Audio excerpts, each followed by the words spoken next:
Hi, everyone. My name is Garud Iyengar. I am a faculty member in the Operations Research Department at Columbia University. And before that, I used to be the Associate Director for the Data Science Institute at Columbia. Blockchains and the way blockchains are revolutionizing all things data had been a central part of what the Data Science Institute was doing. And my particular interest in this aspect is not so much from the computer science aspect, but looking at it from the economic aspect of why do blockchain solutions sometimes do not get adopted, and what can we do to make them adopted at scale. So what I'm going to be talking about today is a step in that direction, a simple model to understand why permission blockchains, not permissionless, but permission blockchains are not getting adopted, and identify the reasons why they're not getting adopted, and try to see if there are ways that we can mitigate them. All right, the paper that I'm going to be presenting today is called Economics of Permission Blockchain Adoption. This is joint work with my colleague at Columbia, Jay Sethuraman, our joint PhD student, Wenjin Wang, and a collaborator from Wake Forest University, Fahad Saleh. So blockchains are an ideal data structure for information sharing. They provide immutable entries, which means that there is an audit trail for everything that has been done. And in particular, permission blockchains are better because the entities that are providing the consensus are in fact connected to physical entities, which means that you can actually put a name to them. There are privacy preserving operations that you can do on the data, which such that only certain part of the data is visible, and often only certain functions of the data is visible. And this can be very useful in setting up all kinds of reputation metrics, trying to make sure that various participants in the blockchain are only able to see the data that is relevant to them. It's also distributed, which means that from a security perspective, it cannot be attacked and brought down. So for all of these reasons, blockchains can be game-changing for cross-firm collaborations. But what we've been seeing is that although from a computer science perspective, from a perspective of the underlying consensus mechanism, all things are great, they're not being adopted in many industries. And one of the things that we wanted to investigate was what are the industrial organizational aspects that are preventing blockchains from getting adopted in some industries. And what we do in this paper is provides a very minimal network infrastructure that is able to identify such an adoption failure, that's able to figure out why these things do not get adopted, and then we provide a very simple resolution for it. So think of this paper as a stepping stone towards understanding what happens in larger networks. Here we are trying to bring the problem down to its simplest essence. So before I get down to the actual problem, I want you to think about a very toy example. The game consists of 3 agents, but only 2 players, meaning there are only 2 players that make decisions, but there are 3 agents that get welfare out of them. So that's player 1, that's player 2. If player 1 and player 2 adopt, they both end up paying a cost of 1 unit. That's the 1 unit there. But player 3, or agent 3, sorry, I correct myself, it's not player because they don't take decision. Agent 3 ends up getting a payoff of 4. So the net societal payoff is of 2 units. Similarly, in this particular cell, if neither of the player adopts, then neither of the players actually ends up paying any cost, but agent 3 does not get any benefits either. And if you just stare at this matrix for a moment, you can convince yourself that the unique equilibrium here is going to be don't adopt, don't adopt. Both players do not adopt or take the don't adopt decision, and society ends up losing 2 units of social welfare that they could have gotten from here, which is the social optimal action pair. And they move to this cell where nobody gets anything. So this is sort of where our discussions began about looking at blockchains, because what was happening was the cost of the blockchain was coming from one set of entities, but the benefits were being externalized in some sense. And unless you're able to internalize some of those network benefits that were coming, the chances are that people will go to the equilibrium which is not socially optimal. For this particular toy example, we can solve the problem by transferring welfare from the third agent, the agent that basically gets all the welfare, to the first two agents. So what I've done over here is I've taken 3 units of welfare. This cell was 4 units. So I took 3 units of welfare and distributed them to 1.5 to player 1 and 1.5 to player 2. So therefore, now their trade-off becomes 0.5, 0.5, and the payoff for agent 3 becomes 1. It's still positive, but it's lower than what it was before. And similar things has been done in the other cells. The transfer are budget balance. That means you do not have to inject any more cash. But what this transfer does is move the equilibrium from 0, 0, 0, which was the earlier equilibrium, but not socially optimal, to making this socially optimal equilibrium of both players adopting the solution to become socially optimal. And in fact, it becomes the unique equilibrium. So what I want you to take away from this basic example is there are often situations when the social welfare is coming from a third agent who is not the decision maker, who cannot influence the decision makers of player 1 and 2. Player 1 and 2 end up financing the social welfare. And so there is a possibility that the in equilibrium, they do not adopt the solution that could be socially optimal. And one way to solve this problem is to do transfers. And we'll now, what we're going to do is take this story over to a more realistic supply chain network and see how this essence can be almost represented in that network. So we're going to be looking at a very simple business setting. It's a simple supply chain. There's a single vendor. There are a bunch of manufacturers and a bunch of consumers. And the network that we're thinking about is of this sort. A single vendor that serves all manufacturers. In this particular example, I'm only showing 2, but pretend that there are n different manufacturers. All of these manufacturers are competing for a bunch of consumers. And what we are showing is that if there is a blockchain, there is information sharing across manufacturers. That is the layer at which information sharing happens. There's a single vendor, and so there isn't really much information sharing that's happening between the manufacturer and the vendor. We have these edges called product quality displayed over here. And implicitly, what we are assuming is that the consumer makes decisions of which manufacturer to buy from based on the quality of this manufacturer. And we'll get down to the details of this in a moment. So vendors. Vendors just produce the goods and ship them to different manufacturers. There's a single vendor, so every manufacturer effectively is buying from the same vendor. So the story here is that the way manufacturers differentiate themselves is on the basis of quality. And we'll get to quality in a couple of slides. Right now, what we want to look at the situation is why in such a setting, blockchains might be useful. And one canonical example that I want you to keep in mind while you're going through these slides is that of a food supply chain. The vendors here are farms. They potentially supply food or food items. You want to keep some item in mind, think of spinach. So they supply spinach to all kinds of grocery stores.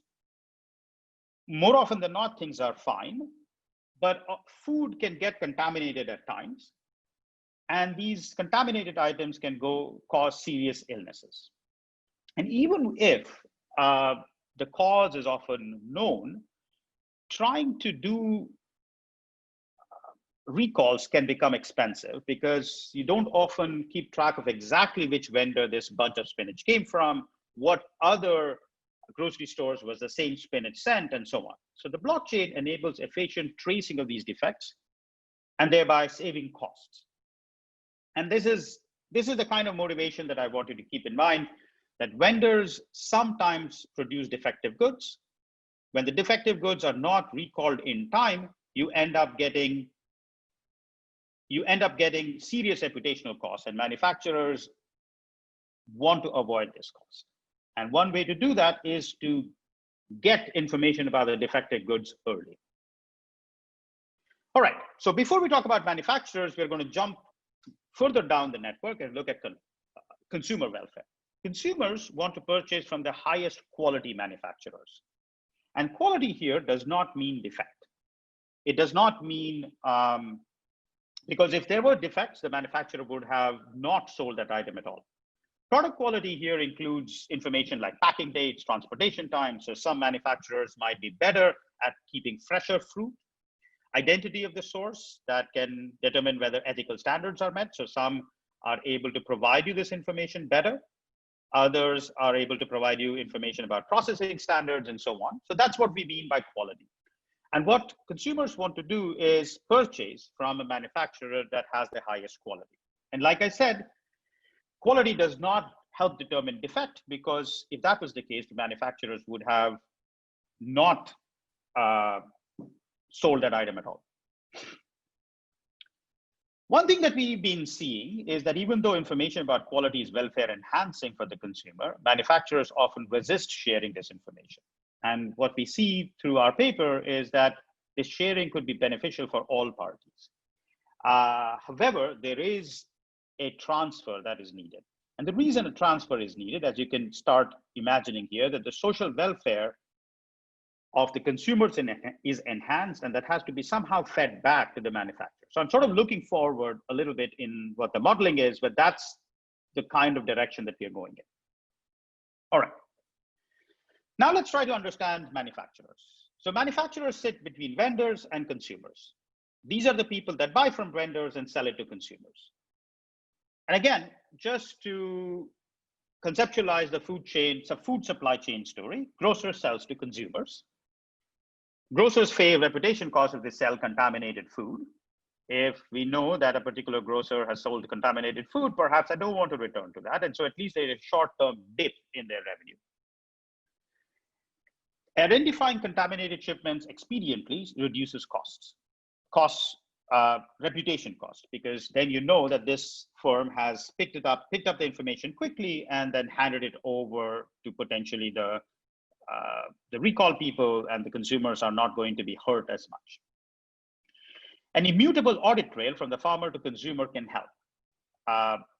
Often there is a negotiation that happens around food recall as to who was at fault, where did it happen? Did it happen at the time of actual growing? Did it happen during the transfer from the vendor to the grocer, and so on? And so having an immutable audit trail that is able to keep track of the food as it passes through the supply chain is going to be useful. Immutable in the sense that it cannot be changed after the fact. Already, I'm sort of laying down the groundwork for why a blockchain could be very useful in this setup. The cause can be identified early and recall can be implemented. And now the reason why blockchains can potentially allow the cause to be identified early is that if all the grocers in the market are on the blockchain, then anyone discovering that particular fault or defect can get communicated to all the grocers. So instead of each grocer relying on their particular time to discovery, they all get to see it at the minimum time to discovery of all the manufacturers, that is, all the grocers that are on the supply chain. So the difference is either it's my time or everybody else's time, the minimum of everybody else's time. And you can show that as you increase the number of grocers on the blockchain, this second piece, which is the minimum of everybody's time, ends up being much, much smaller than my own time. And this cost saving serves as a motivation for the blockchain. All right, so let's set it up to a little bit more general model. So the food supply chain was a motivation, and it's a very strong motivation for our work, but let's abstract it away a little bit. The manufacturer's welfare consists of three components: revenue, and you increase revenue by attracting customers by signaling quality. I'm going to put all my transactions on the blockchain. Consumers can potentially verify it. Well, they're not going to directly verify it, but maybe there are third-party players that come in and set up some sort of apps that customers are able to see what my past transactions are, what my record is in terms of quality, and so on, ratings and things of that sort. Reputation cost, I want to minimize reputation cost by detecting defects early. And adoption cost, I have to pay for adopting the blockchain. So the first two things are unequivocally good for me. There is an issue with the attracting customers part that I'll come in a moment. But on the face of it, the first two terms look like good for a manufacturer when they adopt blockchain, and the third one being the bad part. And as our paper progressed, we found that even the revenue part can end up being a reason for not adopting the blockchain. So this is a repeat of what we're saying, that we brought the single vendor in to simplify the story. So when everybody adopts the blockchain, you see the contamination is identified at the minimum of the 2 detection times. Here we are looking at an example of 2 manufacturers. If there are n manufacturers, then it's going to be the minimum of n detection time. And as you can also see, this is not clear from a simple analysis, but a little bit more detailed analysis, you can see that the benefits increase with the market share of the adopting manufacturers. The blockchain also helps higher quality manufacturers because it reduces the error in the quality signal. And the way we model this is by saying that the manufacturers put their past interaction data on this blockchain, consumers are able to view it, and as a result, get a better signal. And this potentially can lead to concentration of demand.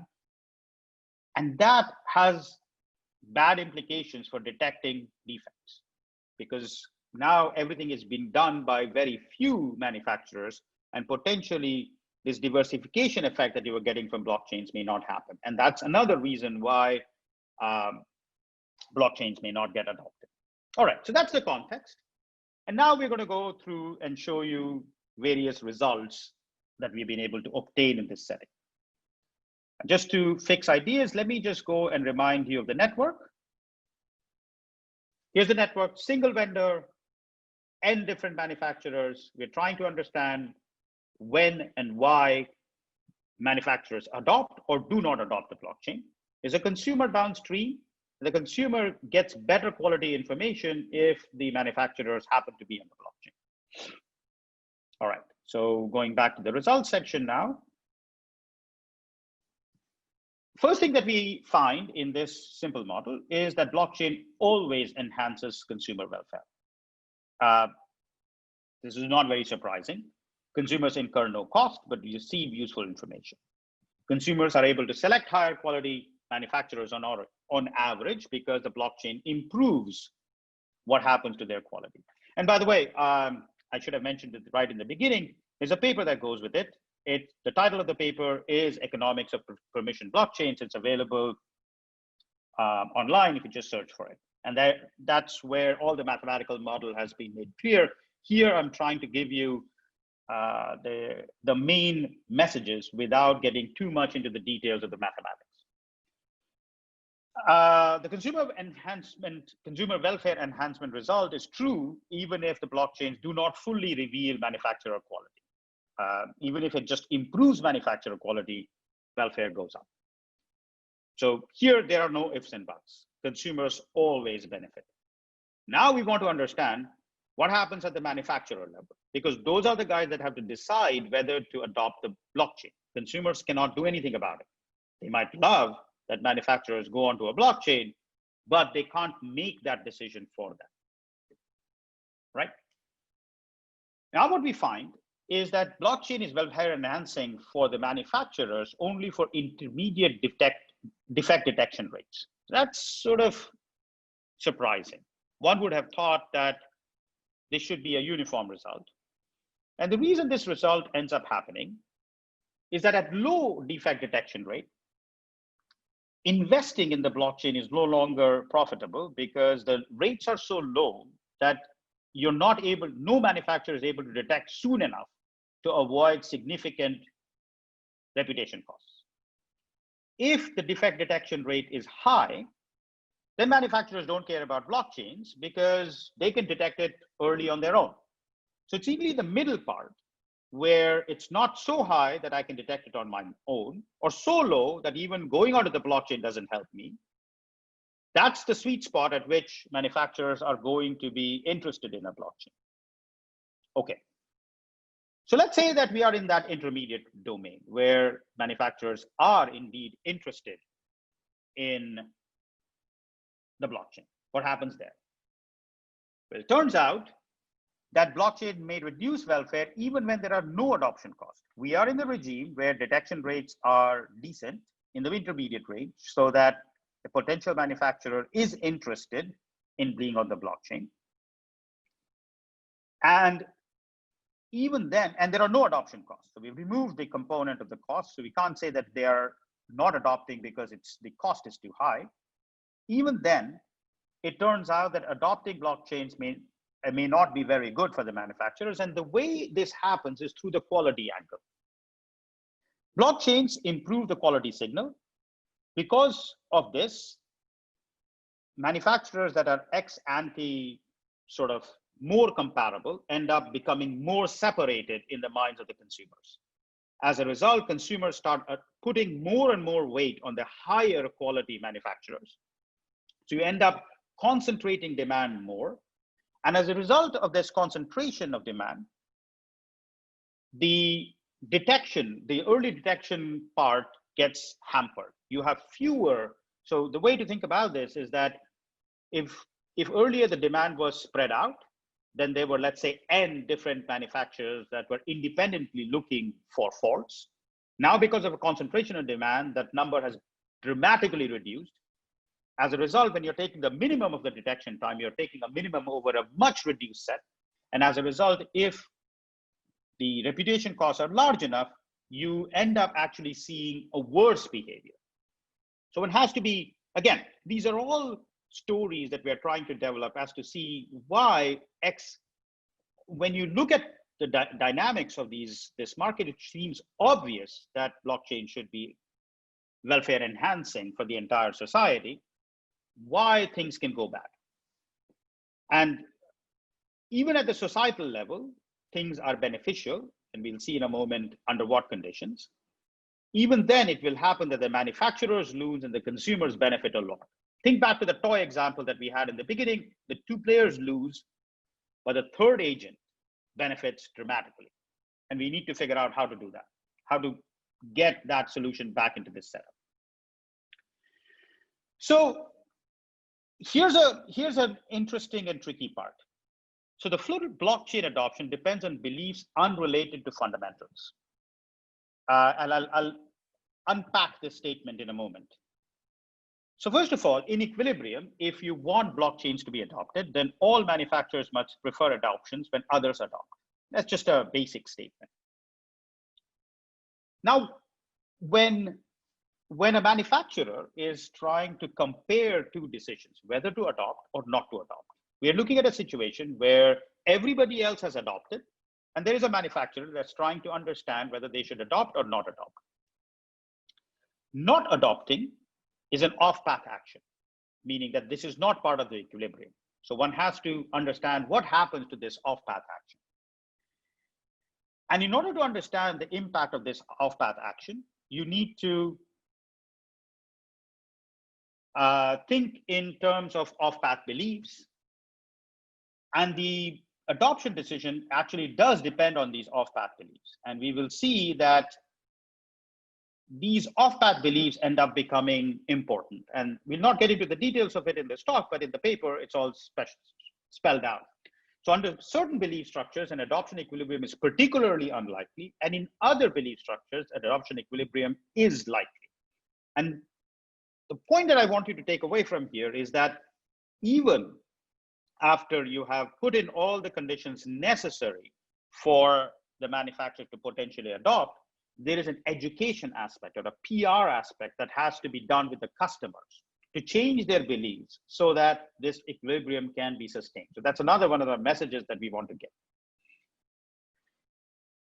Blockchain, as we said, that blockchain adoption may not arise even when total welfare is enhanced. And this happens because consumers always benefit, but they do not play a role in adoption.